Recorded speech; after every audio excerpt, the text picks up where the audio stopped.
Samantala sa kapapasok lamang na balita, Korte Suprema ibinasura ang kasong plunder laban kay dating Pangulo at ngayon Pampanga Representative Gloria Macapagal Arroyo.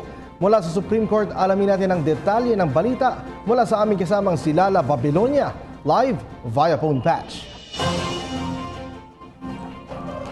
Kinumpirma na ng Korte Suprema ang desisyon nitong pagbasura sa kasong plunder ni dating Pangulong Gloria Macapagal Arroyo na isinampa sa kanya ng nakaraang administrasyon. 11 maestrado ang bumoto pabor kay Arroyo at 4 na maestrado naman ang bumoto ng di pabor sa kanya.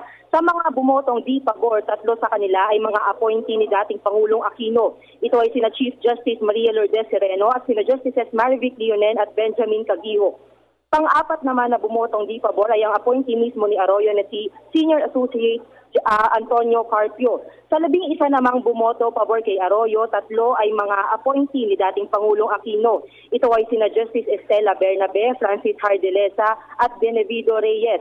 Inabsuelto si dating Pangulong Arroyo dahil umano sa kakulangan ng ebidensya kaugnay ng 366 million pesos PCSO plunder case na sinampa sa kanya ng mga dating opisyal ng gobyerno.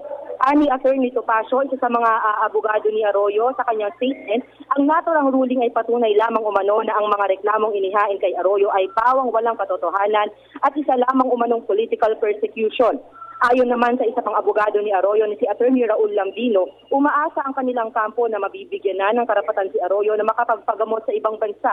Matapos ang halos 4 na taong pagsasailalim sa hospital arrest, makakalaya na umano si dating Pangulong Gloria Macapagal Arroyo. Nag-aantay na lamang umano ang kampo ni Arroyo ng release order mula sa Sandigan Bayan.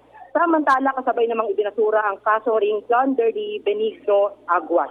At yan lamang mula rito sa Korte Suprema, Lala Babilonia, PTV News. Alright, maraming salamat sa iyo, Lala Babilonia.